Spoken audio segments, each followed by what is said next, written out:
Amigos, ya está en nuestros estudios Keiko Sofía Fujimori, candidata de Fuerza Popular. Muy buenas noches, ¿cómo está usted? Enrique, buenas noches, gracias por la invitación. No, las gracias a usted. Yo tengo una serie de preguntas, pero quiero empezar por una relacionada con el gobierno actual. Para usted, ¿el gobierno de Francisco Sagasti es la continuidad del gobierno de Martín Vizcarra? Ha hecho algunas cosas mejor, sin embargo todavía creo que le falta mucho más... ¿Cuáles son las cosas que ha hecho mejor? Le falta más firmeza, es lo que yo siento que le falta. Por ejemplo, concretar la llegada de las vacunas. Muy pocas, a mi parecer, pero lo ha logrado. Si podemos entrar justamente en este tema, porque acabo de escuchar en la mañana a la primer ministro, ella ha señalado que primero el Estado va a encargarse de la vacunación. Sí. Y a mí me parece eso un grave error. Y ahí sí podría parecerse al gobierno de Martín Vizcarra si es que comete el mismo error que hizo el señor Vizcarra con referencia al oxígeno. Yo creo que lo que tienen que hacerse es permitir que todos, los privados, los gobiernos regionales, la sociedad civil, puedan sumar esfuerzos para el proceso de vacunación. Ya el laboratorio de Rusia ha dicho, nosotros estamos dispuestos a negociar con los privados. No se puede saltar la fila, pues tenemos un orden y ese orden hay que respetarlo. Bueno, ese orden que lo establezca me parece estupendo, pero que lo transmita a los gobiernos regionales, a las empresas privadas que quieren vacunar gratis a sus trabajadores, a sus familias, quizás a las zonas de influencia, ¿por qué no? Mientras más peruanos seamos vacunados de manera rápida, yo creo que esto va a poder controlar el virus. Y la otra idea es, los ricos se van a salvar rapidísimo porque ellos iban a poder comprar y vacunar. Y los pobres, que se los lleve el viento. El Estado tiene que enfocarse, primero, en la primera línea y en la población vulnerable. Mientras la empresa privada puede enfocarse en sus trabajadores. Perdóname, Enrique, o sea, pensar que la empresa privada solamente se va a enfocar en sus sueños, no. Ellos han dicho claramente que quieren ayudar a todos los trabajadores y a sus familias. Y aquí estamos hablando de la vida, Enrique. Tenemos que dejar de lado los traumas ideológicos. Y ¿para usted es un trauma ideológico? Por supuesto, porque esto no es una competencia entre Estado y privados, es una suma de esfuerzos para que la mayor cantidad de peruanos sean vacunados. Pasemos al tema de su candidatura. Sí. Ha decidido usted tener dos ejes de campaña. Lo primero es la recuperación de la imagen de su padre. Y lo segundo es atacar a Johnny Lescano y a Verónica Mendoza a la izquierda. Voy a empezar por lo primero. Acompañó hasta a su padre. Luego se alejó del albertismo y sacó de su entorno a los albertistas. Ahora regresa a el fujimorismo originario. ¿Por qué? ¿Por qué este vaivén? ¿Se olvidó de Harvard? En el año 2011, y justo lo he contado en una entrevista escrita el día de hoy, cuando se estaba evaluando las candidaturas al Congreso, mi padre lanza una carta pública y me emplaza prácticamente a considerar a la doctora Marta Chávez, a la señora Carmen Lozada, Lucha Cuculiza y el señor Aguinaga. Yo voy con la carta y le digo a mi padre, con tu emplazamiento me impides a mí considerarlo siquiera. La más grande debilidad o el ataque más fuerte hacia mi candidatura en el año 2016 era eso, que decían que yo era un títere de Alberto Fujimori. Y mi padre se quedó mudo, de cierta manera asintiendo que me había puesto a mí en una posición difícil. Pero es verdad que a partir de ese momento, Enrique, se marcó un distanciamiento político entre él y yo. Sí, pero ahora, ¿qué le hace regresar a usted a las fuentes de su padre? Sí. Porque usted ha vuelto a su padre. Usted ha dejado el color naranja, usted ha dejado el Keiko y acaba de sacar un spot con su papá. Es decir, ¿qué la hace volver a las fuentes de su padre? Nosotros nos hemos acercado, después de todo el proceso tan difícil que nos ha tocado vivir a ambos, hemos conversado mucho. El acercamiento se fue dando primero cuando él estuvo en libertad y ya luego cuando yo ingresé a la prefectura y ya luego 2 veces a prisión preventiva. Él me mandó cartas públicas, nos hemos pedido perdón, ambos nos hemos perdonado, Enrique. Perdóneme, sí. ¿Usted entonces reconoce que se equivocó al salir del albertismo? Nos equivocamos ambos, porque ambos nos hemos distanciado. Se equivocó él al emplazarme. ¿Se equivocó usted al...? Me equivoqué yo al ser tan tajante en mis declaraciones y zanjar con ese tema. Harvard? No, o sea, yo he revisado mis discursos de Harvard y en mis posiciones son las mismas. Sin embargo, claro, el escenario en que se daba era un escenario liberal, ¿no? Y eso le daba otro aire. Pero lo que vemos, Enrique, no es una estrategia, lo que vemos es un acercamiento real. Lo que ven ustedes es la necesidad de tener que reunificar al fujimorismo. Para mí es importante lograr esa unidad, Enrique, y para mí es una gran satisfacción contar con el respaldo político de mi padre. Ahora, ¿por qué tendrían que creerle ahora los electores de que usted es sincera en este regreso al fujimorismo después de este vaivén? Después de todo lo que me ha tocado vivir, Enrique, hay muchas cosas en las que yo he reflexionado, he cometido errores sin duda, pero lo más importante es mi reconciliación real, mi acercamiento y mi reencuentro con mi padre. ¿Qué cosas del gobierno de su padre retomaría usted para un eventual gobierno suyo? Algo que me piden en todos mis viajes y en mi conversación con las comunidades es reactivar Foncodes, INFES, hemos dicho, 3.000 colegios. ¿Su padre construyó 3.000 colegios? ¿Construyó 3.000 colegios nuevos? Construyó 3.000 colegios nuevos. Un colegio por día se hizo, así es. Bueno. Lo que nosotros estamos planteando es 2 colegios por día. Ok, sigamos. Pronamach, INFES, la construcción de reservorios, titulación a través de COFOPRI. Creo que todos estos programas sociales, que además fueron premiados por el Banco Mundial en el año 2002, ya después que él se retiró, fueron premiados como dentro de los 50 programas más importantes de lucha contra la pobreza. Y eso hay que valorarlo. Cuando hay un programa que es importante y que tiene un buen impacto, no importa quién lo haya creado, yo creo que hay que rescatarlo. Por ejemplo, Beca 18 del presidente Ollanta-Humala. ¿Usted lo tomaría y lo impulsaría? Por supuesto, eso hay que seguir para adelante, ¿no? Y creo que tenemos que dejar de lado esa mezquindad política. Entonces, todos esos programas sociales a mí me parecen importantísimos. ¿La privatización la retomaría? Depende de qué, ¿no? Por ejemplo, Sedapal, no. No. De ninguna manera. ¿Qué cosas sí privatizaría? Habría que ver qué sectores o qué rubros o industrias se ha perdido competitividad. Y eso se podría evaluar. Muy bien. No es que sea una política abierta, no, habría que evaluar caso por caso. ¿Qué cosas del gobierno de su padre prometería no repetir? Primero, la corrupción atacó el gobierno de mi padre. No nace en el año 90, eso también es importante señalar, ¿no? La corrupción es un mal que viene en la historia de nuestro país, pero que lo atacó duramente a mi padre.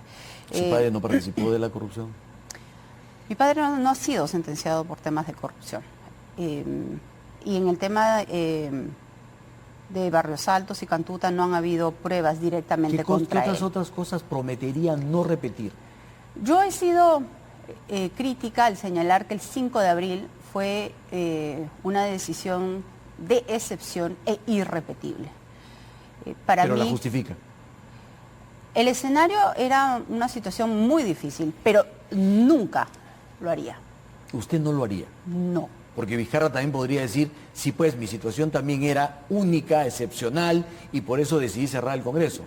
Yo no lo haría. No lo volvería a hacer. Bueno, un gobierno fujimorista no lo volvería a hacer. Exactamente. Aunque le toque un Congreso como el que parece que vamos a tener fragmentado y que podría ser obstruccionista como el anterior.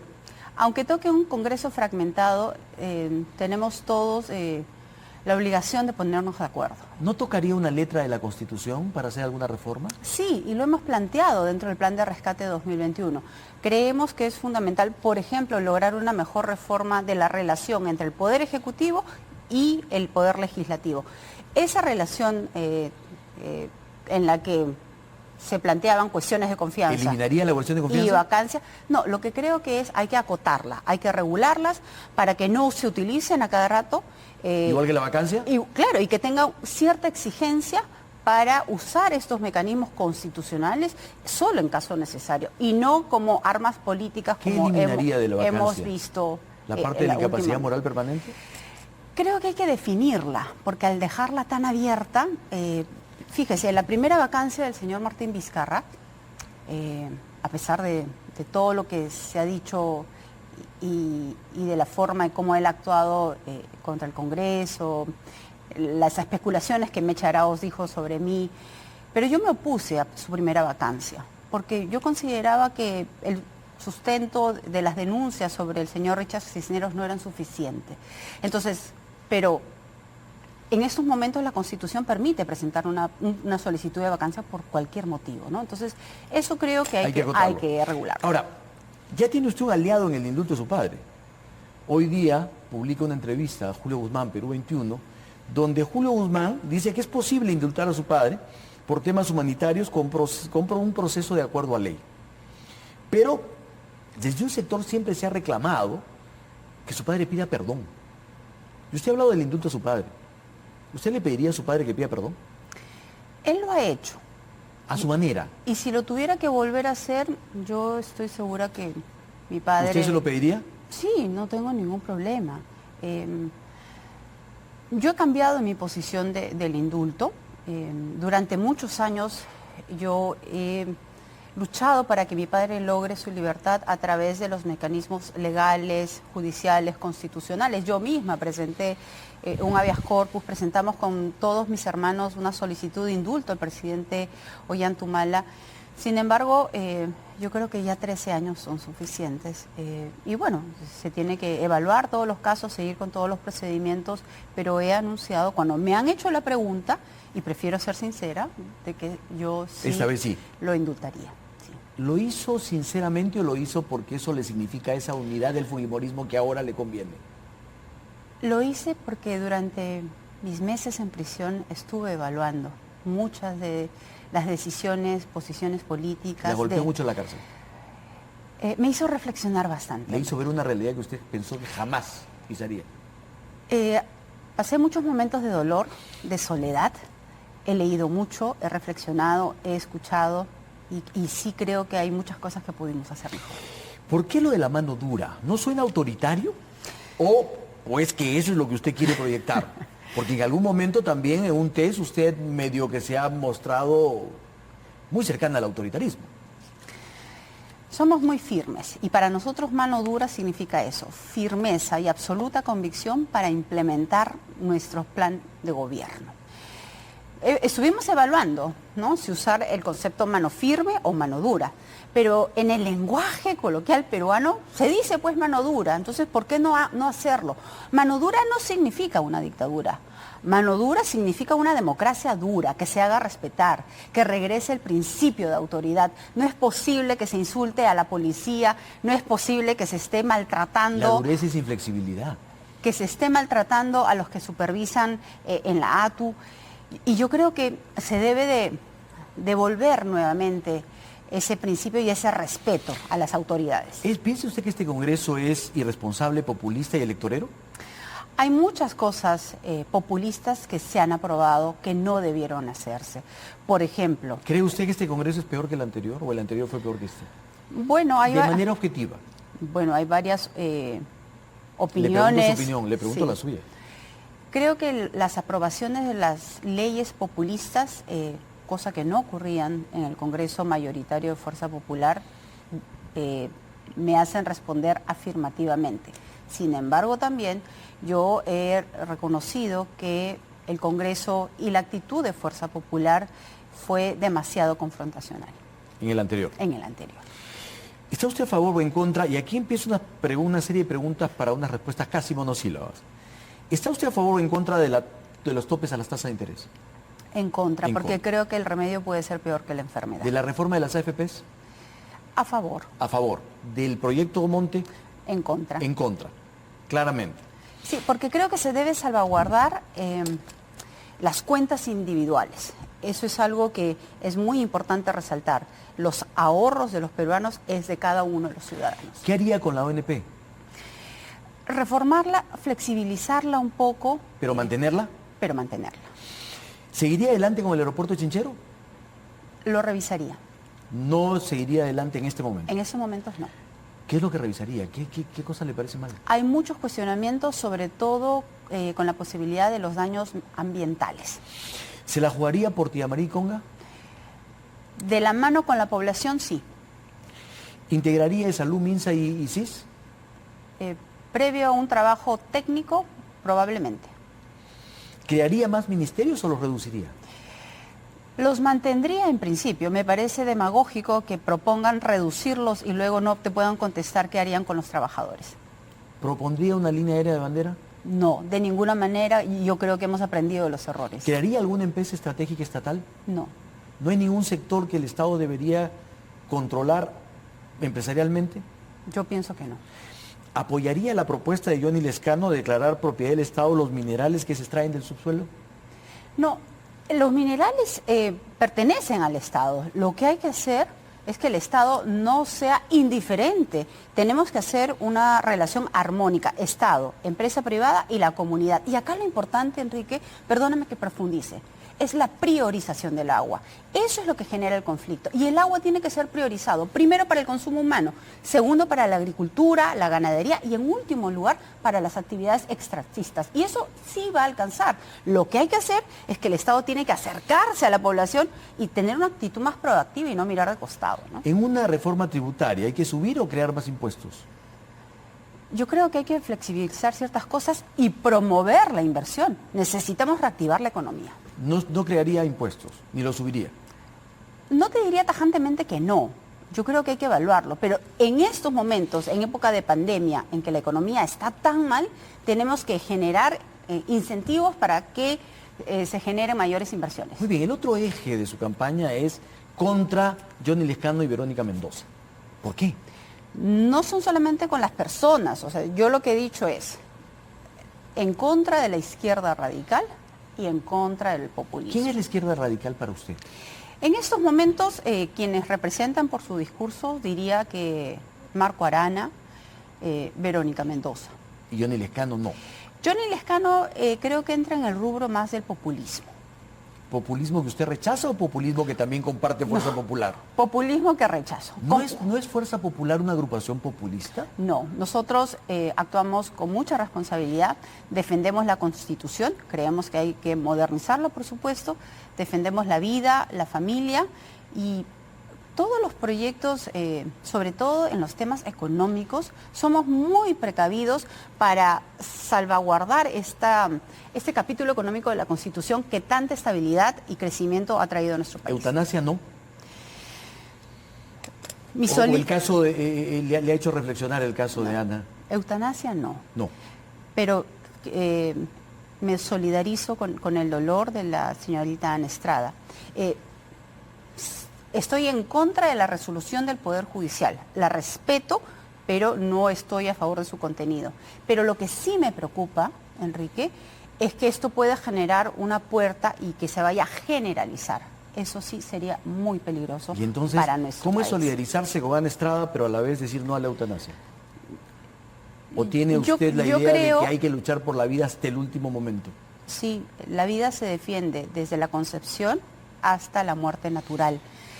En el caso de la señorita Ana Estrada, lo que he visto es mucho dolor, ¿no? Y entiendo que esta resolución es una resolución de carácter personal, de manera individual. No la comparto, la respeto. Pero lo que a mí me preocupa, Enrique, es el tema de fondo, que esto se pueda generalizar. Si gana, ¿dialogaría o buscaría un consenso con Verónica Mendoza, Johnny Lescano, si es que ellos aceptan nuestras propuestas, tengo que dialogar con todos. Pero tienen que aceptar sus propuestas. Pero creo que nosotros no vamos a apoyar nada que signifique un retroceso para nuestro país. Tenemos que mirar hacia adelante. Hoy la pandemia nos pone en una situación muy compleja en la que tenemos que unirnos y tenemos que reactivar la economía y controlar la pandemia. ¿Y si no gana Mendoza o Lescano, qué haría? ¿Lo mismo que hizo con PPK? No me voy a poner en esa situación. El 11 de abril contestó. ¿Para usted Lescano es más peligroso que Verónica Mendoza o Verónica Mendoza es más peligrosa que Lescano? Yo creo que ambos son contrincantes fuertes y estamos dando la batalla. Nos alegra saber que estamos en el primer pelotón. Pero me refiero a peligroso, según usted, desde su perspectiva para el país. ¿Quién es más peligroso para usted? Yo quisiera no calificarlos en cámaras. Muy bien. ¿No teme que un gobierno suyo vuelva a polarizar al país entre fujimoristas y antifujimoristas? ¿O la campaña misma, si usted llega a estar en los primeros lugares hacia el final de la campaña?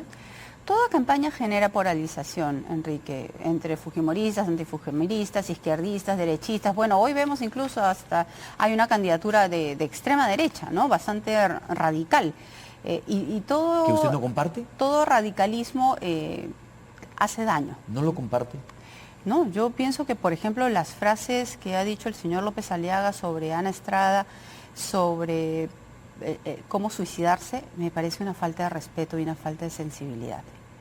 Para muchos, ustedes forman parte del mismo paquete de derecha. Eso es lo que tratan de ponerlo a través de las redes sociales en los memes y las caricaturas, ¿no? Pero yo creo que hay una gran diferencia y nosotros somos una agrupación de centro-derecha. Keiko Fujimori, ¿quién sería su primer ministro y su ministro de Economía?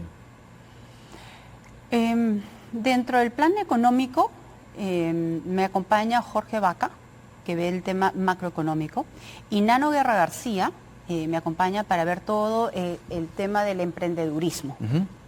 ¿De ahí saldría su ministro de Economía? No le podría decir en estos momentos, pero tenemos un gran equipo humano, ¿no? ministro... Fernando Rospigliosi en el tema de seguridad, Patricia Juárez en el tema de titulación. Pero esos cargos van a hacer que a usted le den o no la credibilidad que necesita.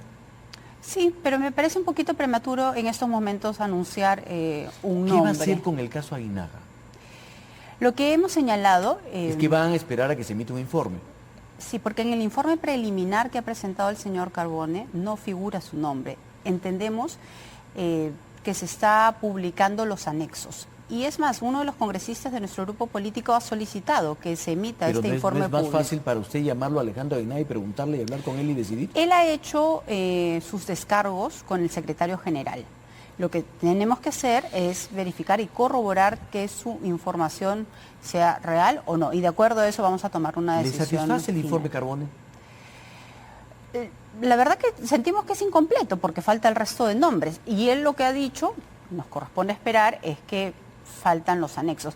Y quería también mencionar que dentro del equipo de plan de gobierno, sobre todo en el tema de pandemia, a mí me daba un gran placer que nos acompañe el doctor Ernesto Bustamante. Dígame, ¿hay empresas o grupos empresariales que están financiando su campaña? No.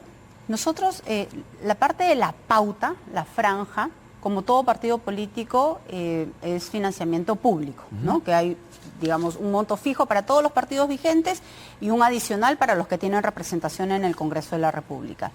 Y luego para los gastos ya de los viajes, digamos, los militantes, simpatizantes y autoridades como congresistas de la República son los que están apoyando para hacer esa campaña austera. Esta vez no hay nadie, ni por arriba ni por abajo, que esté financiando su campaña. Estamos siendo muy cuidadosos, Enrique.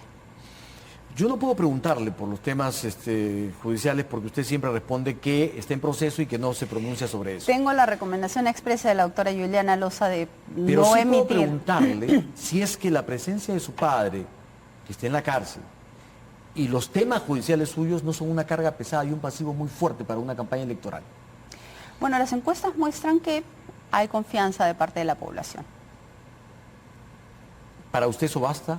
¿8% para usted es una buena cifra? Es una cifra expectante estar en el primer pelotón. Creo que nos falta muchísimo todavía. La campaña recién se empieza a calentar. Estamos empezando los viajes, previa autorización del juez en mi caso. Y lo que nos corresponde sobre todo es escuchar a la población. Muy bien. ¿Qué es lo que cree usted que va a levantarla o de repente la va a estancar y la ola celeste la va a rebasar? ¿Puede ocurrir? Mi estrategia no la voy a comentar en cámaras, Enrique. Muy bien, pero ¿tiene temor de que López Aliaga la pueda rebasar? No, nosotros estamos trabajando con mucho entusiasmo y sobre todo con mucha alegría, llegando a muchos rincones de nuestro país y eso lo vamos a continuar haciendo. ¿Su padre va a participar de la campaña? Bueno, lo está haciendo a través de estos spots, pero ¿va a participar su padre de otra manera? No, mi padre... a quien no puedo ver debido a la pandemia porque todos los penales de nuestro país están cerrados, él me llama constantemente, no solamente a mí, me llama también a Kiari Kaori, a sus nietas. Pero la llama para hablar de política. Sí, recibo su consejo político, ¿no? Pero, digamos, a través del teléfono es un poquito complicado. ¿Se ratifica en que el aborto no? El aborto no, solo el terapéutico. ¿Se ratifica en que las parejas homosexuales no pueden adoptar niños? Unión patrimonial, sí. ¿No matrimonio? No matrimonio. ¿No adopción? No adopción. ¿Se ratifica en que no pena de muerte o sí pena de muerte? Yo he cambiado ahí mi visión también. No pena de muerte. ¿No pena de muerte? ¿Y por qué la cambió? Después de haber estado en prisión, he cambiado mi visión porque he dicho, puede ser que el Poder Judicial se equivoque. Y frente a ese riesgo... ¿Sintió escalofríos por su propio caso? No, eso por mí. Es que uno puede ponerse en el lugar y decir, yo estoy presaría si un juez tuviera en mis manos su vida. Bueno, en mi caso, 3 veces me llevaron a prisión, pero luego las instancias superiores 3 veces corrigieron esa decisión inicial. No, pero no me refería a que su caso llegase a un tema de pena de muerte, sino que la pone en el lugar de un reo que puede estar en esa situación. Me puso en el lugar de si yo, que soy una persona pública, que además tengo personas que me ayudan a comunicar los abusos y los excesos, se siguen cometiendo ese tipo de arbitrariedades, me preocupa que el sistema pueda fallar, y por eso he cambiado mi opinión. Keiko Fujimori, nos gana el tiempo, nos ha ganado el tiempo. Tengo muchas preguntas más, tenía acá muchas. He tratado de contestar lo más conciso posible, Enrique. Sí, y la comprometo para que antes de que termine la campaña vuelva a estar usted por aquí. Claro que sí, será un gusto. Por favor. Gracias por esta oportunidad. Porque hay muchas preguntas que se hace la gente y que nosotros también queremos hacer. Claro que Muchísimas gracias. Gracias. Vamos a una pausa, regresamos.